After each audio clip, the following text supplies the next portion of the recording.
Hello, true creatives. I'm your host, Nick Skillicorn, and welcome to another episode of the Idea to Value podcast. I'm thrilled to have with me today Alex Sujung Kim Pang. He is author of Rest and his new book, Shorter, How to Work Better, Smarter, and Less. A big sort of insight into how we can actually get even more innovative work done while working less hours. Alex, it's wonderful having you here today. Oh, thanks. Great to be with you. Welcome to the Idea to Value podcast, where in every episode we highlight the latest insights into creativity and innovation from experts around the world. I'm your host, Nick Skillicorn. I care about the evidence behind what makes ideas happen, and I've already helped thousands of people just like you through my unique insights into recent scientific findings of how creativity works. I also show you how to turbocharge innovation programs so they finally deliver on the value and ideas you've been struggling to execute. Get your free training on how creativity can be improved by registering now at www.ideatovalue.com. Now let's get on with today's episode. So, Alex, for people who don't know about you and your work, could you just give us a brief background as to where you got started and how you got to where you are now? Sure. So my background actually is I'm a historian of science by training. And so I've been interested in questions around sort of innovation and creativity for quite a long time, though, focusing more on kind of 19th century astronomy than, contemporary sort of technology or companies. After a few years of being an academic, I went into consulting, and for some time was with a couple think tanks here in Silicon Valley, and doing work as a technology forecaster and futurist. So helping companies think through the business implications of sort of long-term technology trends or sort of economic trends, and trying to see how they could use them either sort of prepare for the downsides or find the opportunities in emerging technologies like RFID or sort of wireless cloud computing, etc. After doing that for about 10 years, I had an opportunity to go to Microsoft Research Cambridge on a sabbatical and sort of did the work there, doing the research that eventually became a book that I published in 2013 on technology and distraction. But while I was there, I had a kind of epiphany about the way in which we work and the way that we think about work. I realized one sort of morning about a month in that I was getting an awful lot of stuff done. I was reading cool stuff, talking to people, having great ideas, but I didn't feel the kind of time pressure that is part of just, everyday life here in Silicon Valley. And it started me thinking that maybe, the assumption that we grow up with and we're trained sort of over that, if we want to do really interesting work, innovative work, the way in which you do that is to work titanically long hours. That maybe that assumption, while very popular and popularized by countless entrepreneurs and their PR teams, is actually backwards. That in order to do the kinds of work that we can be passionate about and proud of, that we need to find ways of sort of working less. And eventually this became sort of the core idea of sort of my book Rest, which looked at the lives of Nobel Prize winners and famous authors, composers, and so on, and sort of identified the patterns that they used in that layered what I call deliberate rest with periods of focused, intensive work in their daily schedules and sort of across their entire lives, and why it was that working in that way helped them do some of their best work and also have longer, more sustainable lives. And then most recently, my book Shorter has looked at rest at scale, right? Rest is really about highly creative and often highly privileged individuals. And the question that it did not answer was, is this something that can be made accessible to everybody, right? And the answer, it turns out, is yes, that, and I have found companies all over the world in a wide range of industries that have managed to move to 4-day weeks or 6-hour, sometimes even 5-hour days without cutting salaries and without alienating customers or reducing productivity. And so this turns out to be something that doesn't just benefit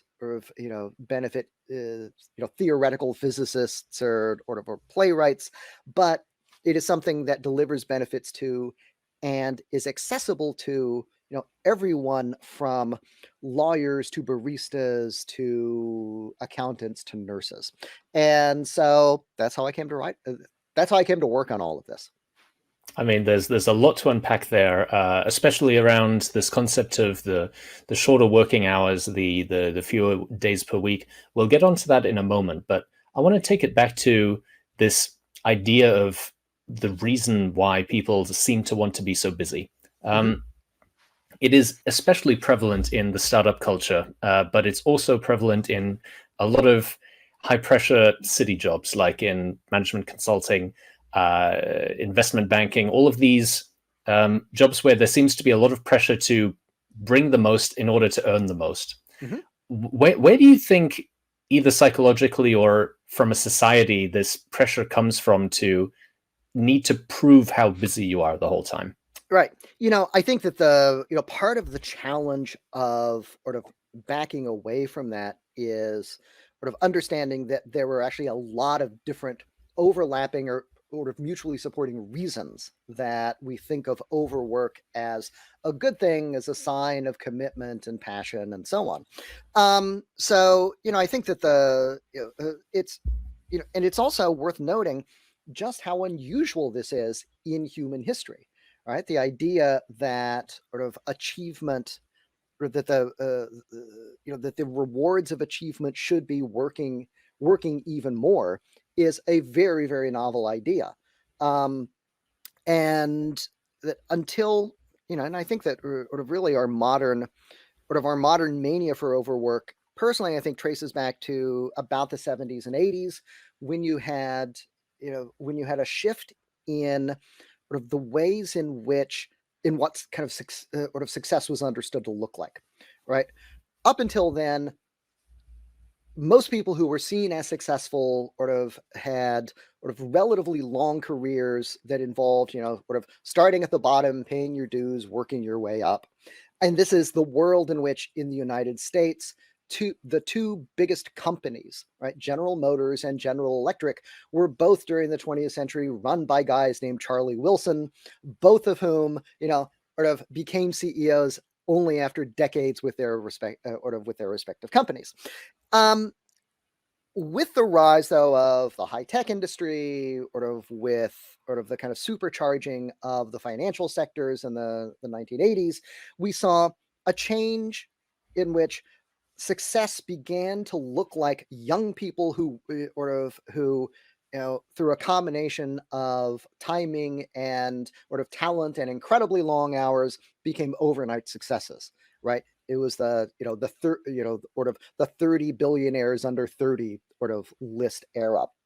And this, I think, recalibrated our understanding of what you needed to do in order to be successful. That ever since then, success is something that comes in ever narrower windows, as both economic cycles and technology cycles accelerate.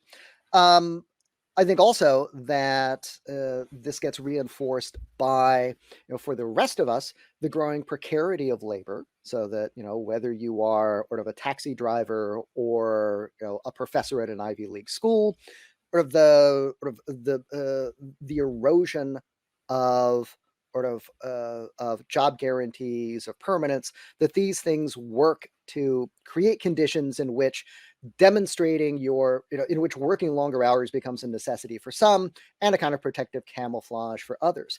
The other important thing is that it is really difficult when you're doing knowledge work to be able to to measure productivity, right? Or to have limits on how long one should work.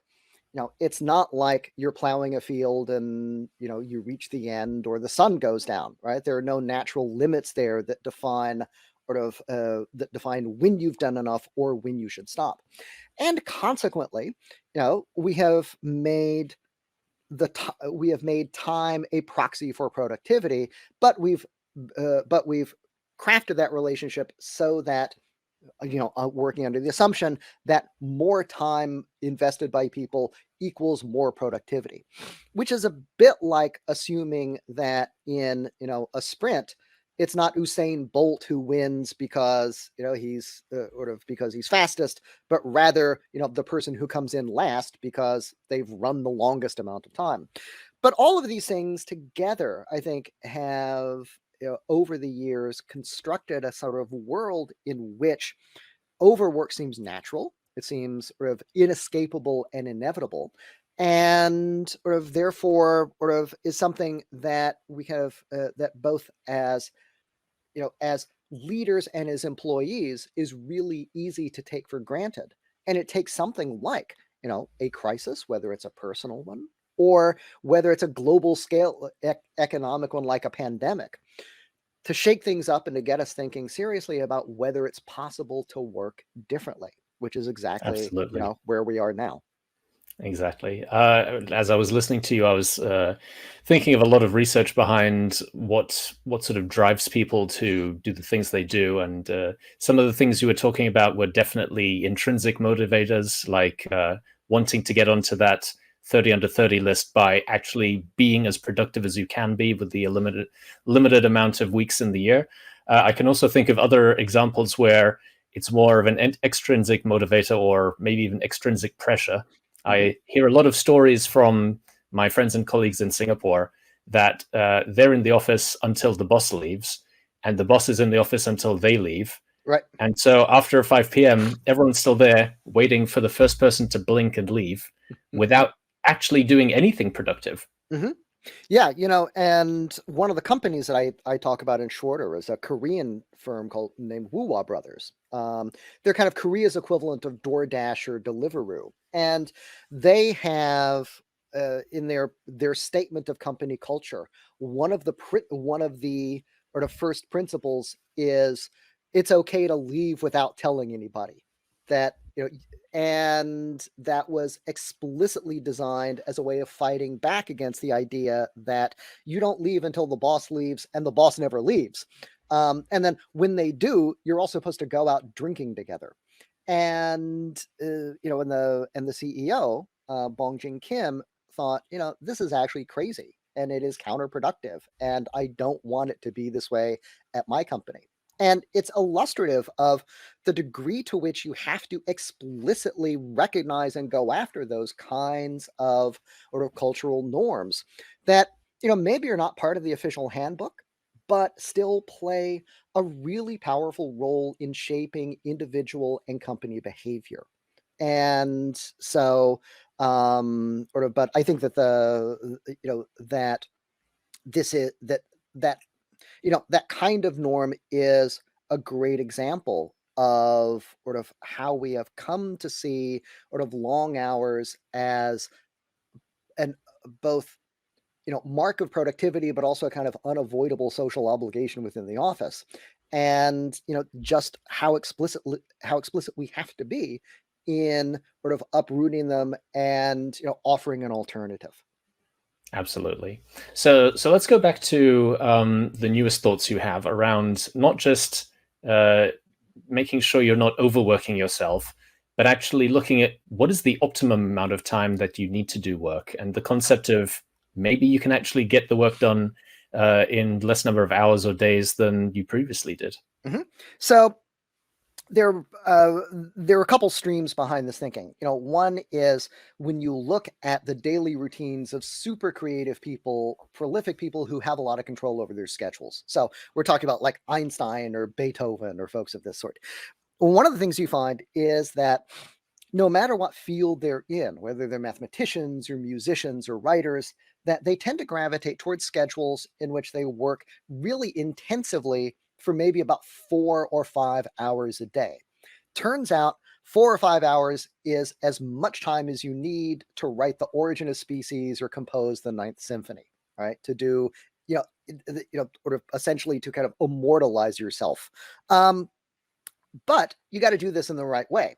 And the other thing that we see is that these are that people will craft these patterns of working intensively for periods of about 2 hours. You have a long break where you go off and you do something else that gives your kind of creative subconscious a chance to keep turning over problems that you haven't yet solved through sort of deliberate effort. Sometimes then, come up with some new insight or new approach that helps you solve that problem. And then you have a little more work in the day where you kind of sketch that out and prepare for sort of the next day. So, and what these people do is, rather than try and make the day longer in order to get more done, you can make those intensive periods more intensive. You kind of push the peaks higher rather than try and grow the landscape. And so, you do that by sort of, eliminating distractions, by having rules in the house about, sort of nobody can make any noise at these times, that sort of thing. Now, this is also something that plays out at the organizational level as well.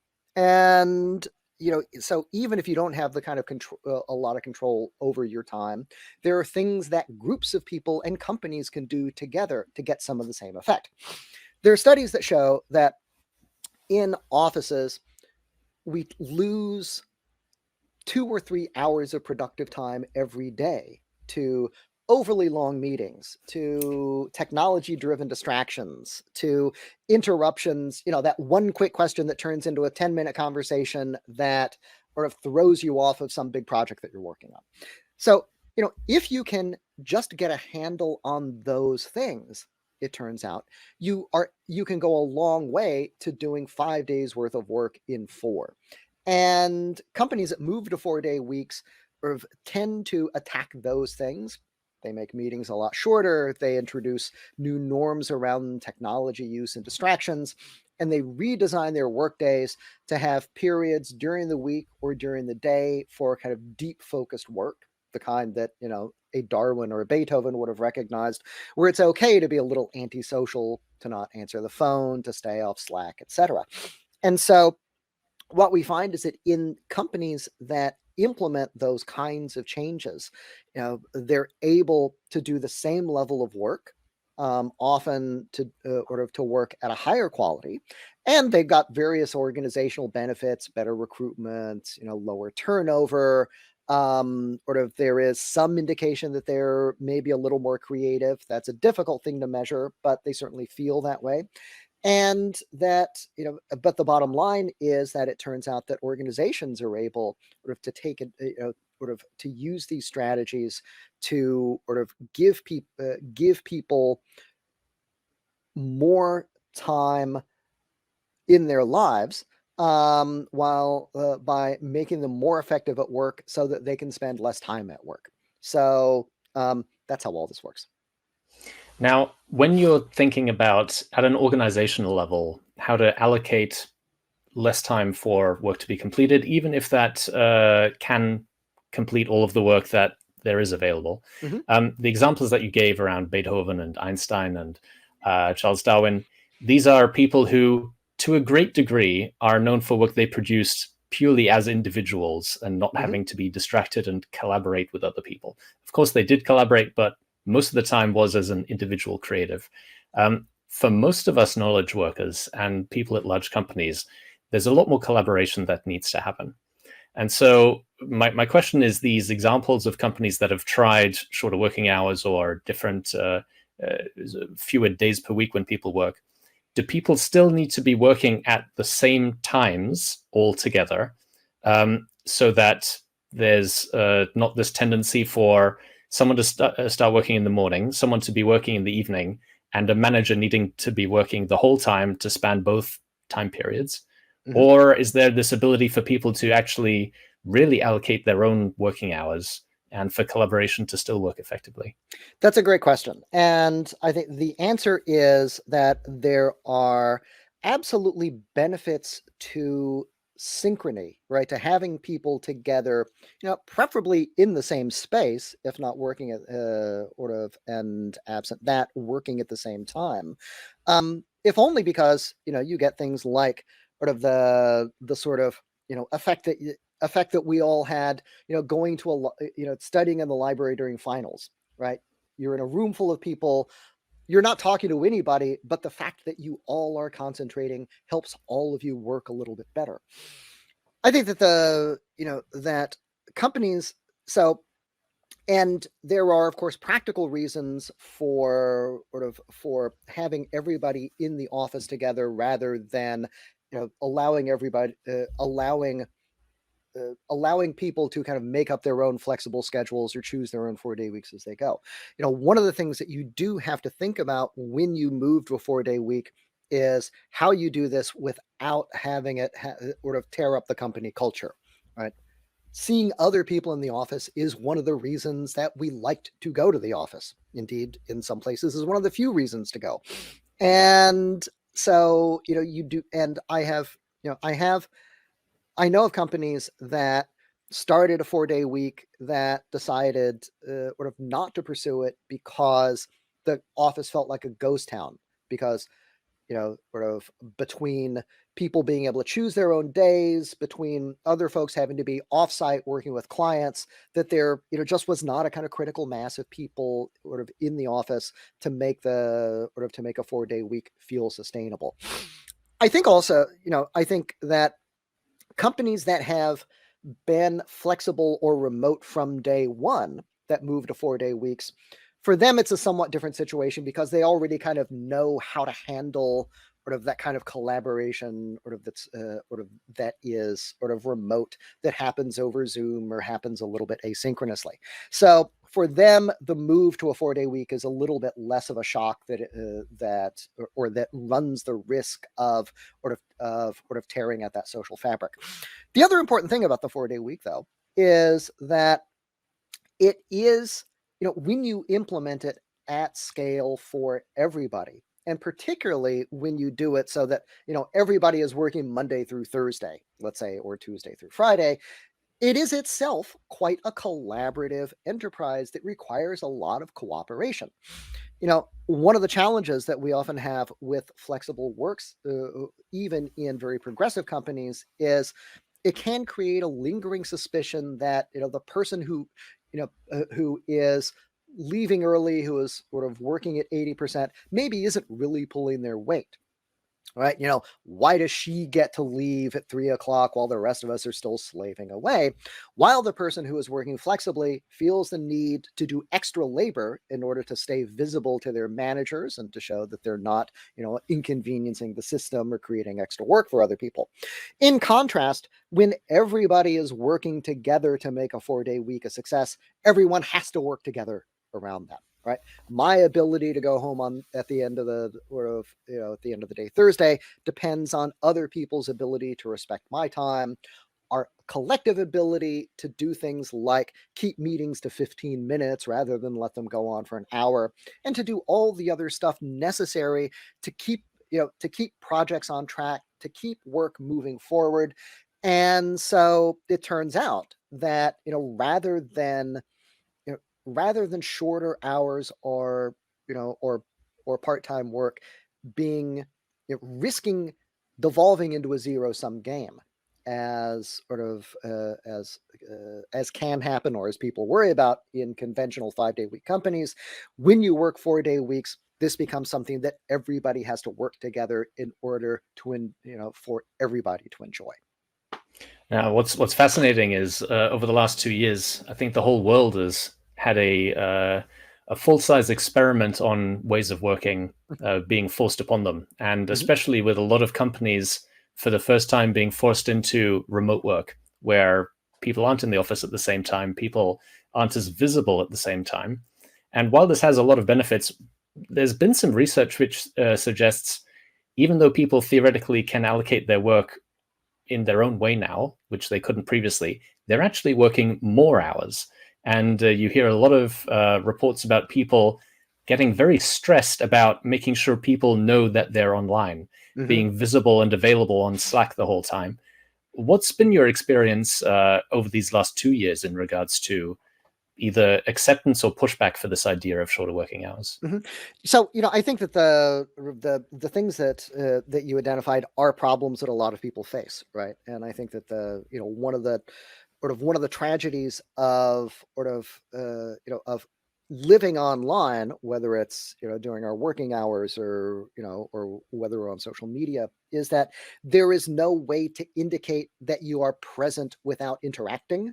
There's no equivalent of simply being in the room and being visible to others, right? You've got sort of and so what this creates is sort of this a perceived need to sort of, to in a sense, kind of speak up and to interact in order to show that you're there. As for as for the impact of the pandemic on the 4-day week, my book came out literally days before bookstores in the United States closed because of COVID. And I thought, this was the worst piece of timing, and that the whole movement was just going to sort of wither on the vine as companies sort of adapted to sort of going remote, etc. What I found instead was that actually there were a lot of companies that managed to sort of leverage the changes that they had to make during the pandemic and use them as a foundation for moving to 4-day weeks. So, having to figure out how to work remotely, use collaboration tools, etc. These things ended up making some organizations sort of more productive in ways that sort of open an opportunity to give time back to employees at exactly the time when people desperately needed more time for themselves, right? And so there were a number of companies that tried, let's say, a month of Fridays off to kind of give people a chance to reset and to kind of sort of to improve their mental health.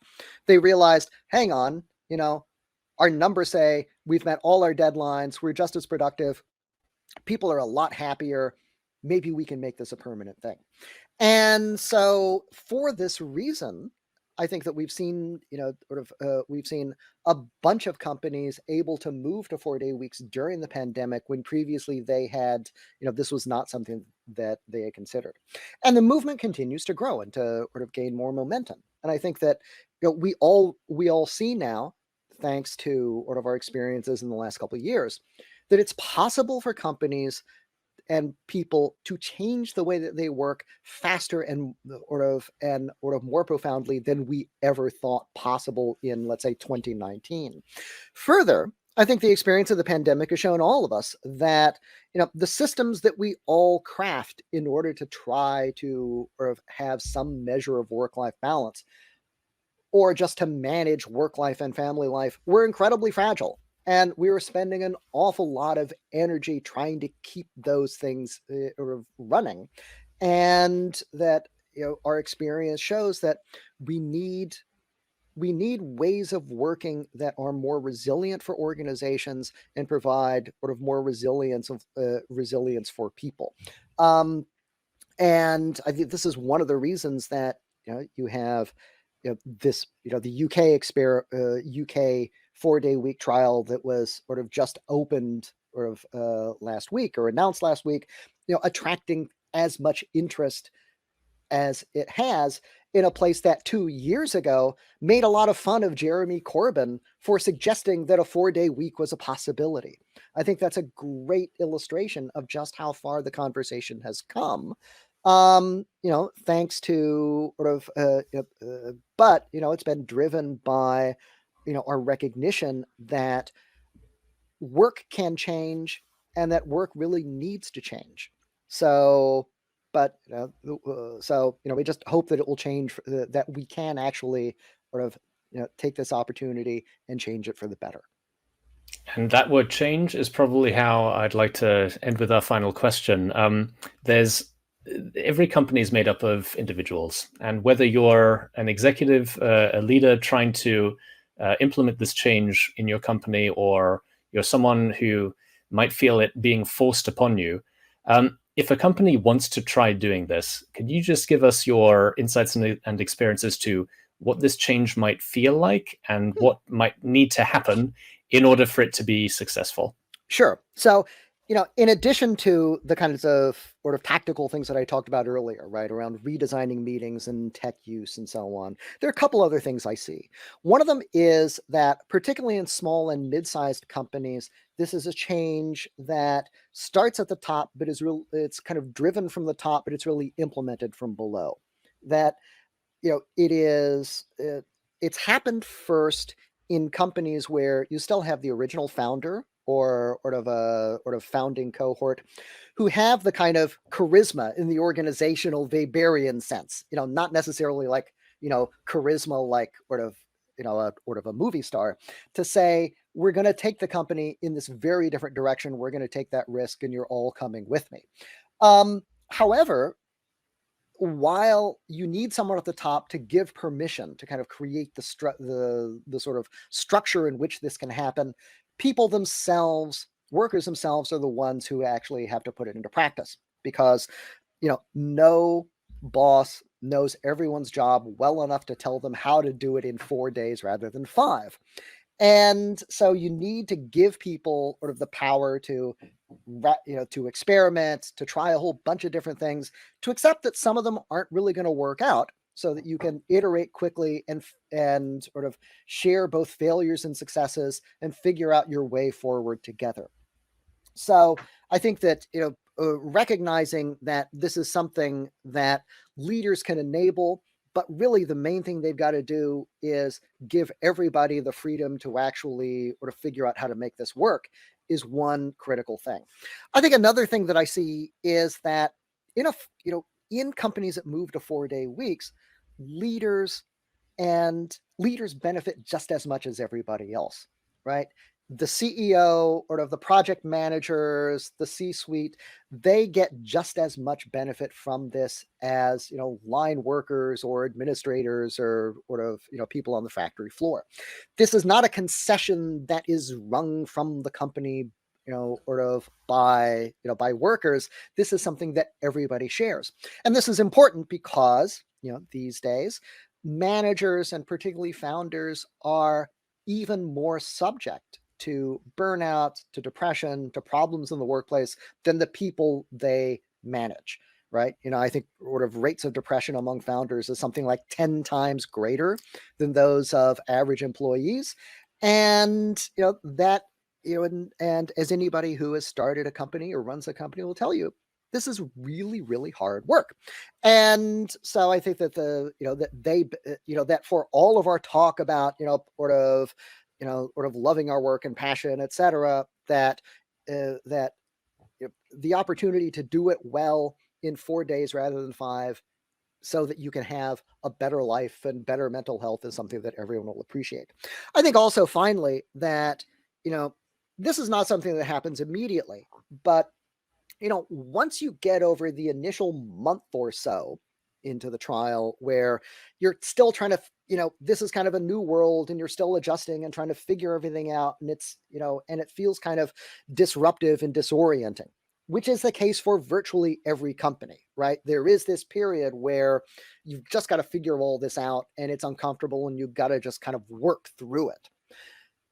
You begin to think differently about your relationship between time and productivity and sort of passion. That, that at the end of it, you come, I think lots of managers talk about how they no longer see working long hours as either a sign of virtue or a sign of commitment. Rather, it's a sign that something's wrong. That there is something wrong with the way you're being managed, or that there are skills you need to acquire that, in order sort of to work in the way that everybody else now is working. And this points to, a reorientation partly of the way that we think about time, that, professionalism is no longer expressed by being able to work ever longer hours, but rather by being super efficient, super thoughtful, reflective, respectful of other people's time, so that everybody can do the work in fewer hours. But I think, and I think that this is not something that anybody sets out to do, but it is something that consistently happens, right? they see this not just as a different way of thinking about time and professionalism, but it's also a more sustainable way, right?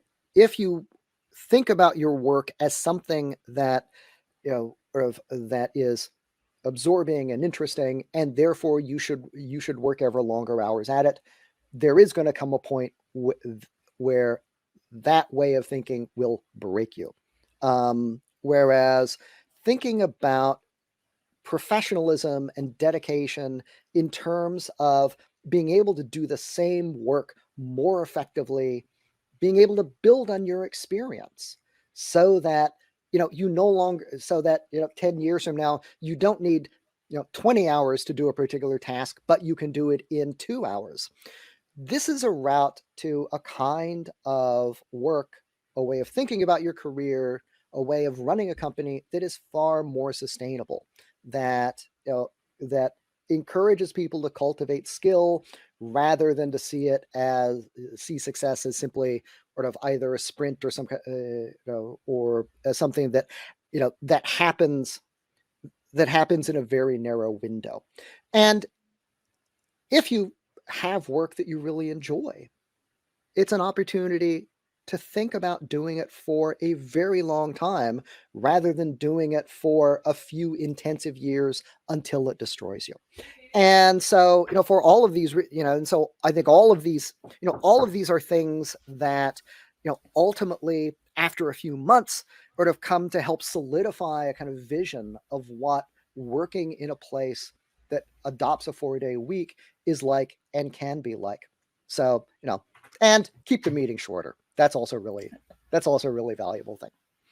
Absolutely. Alex, it's been wonderful speaking with you. If people want to find out more about you and your work, what's the best place they can go to find out more?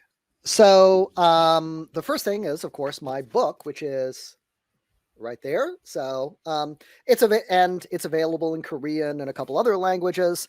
And then also I have my consultancy is strategy and rest. So it's just www.strategy.rest. Very conveniently for me, rest is now a top level domain. And then on Instagram and Twitter and everything else, I'm Ask Pang. So AskPang. So that's where people can find me. Perfect. I'll make sure to get all of those links down in the description below. Alex, it's been wonderful speaking with you, and I look forward to speaking again with you soon. Thanks, Nick. It's been a pleasure. Thank you so much for listening. If you liked it, please like, share, and subscribe, and leave me a comment about what you thought and what you'd like to see more about. If you want to take your creativity and innovation capabilities to the next level, then invest in yourself with the premium training only available at ideatovalue.com. These exclusive training modules have all been put together by me, Nick Skillicorn, and have been used by thousands of artists, innovation leaders, and CEOs to become better at understanding the source of their creativity and executing on their innovation ambitions. And there is no risk to you, as they're backed by our money-back guarantee. Now, don't forget to go out there and make your ideas a reality. See you again soon.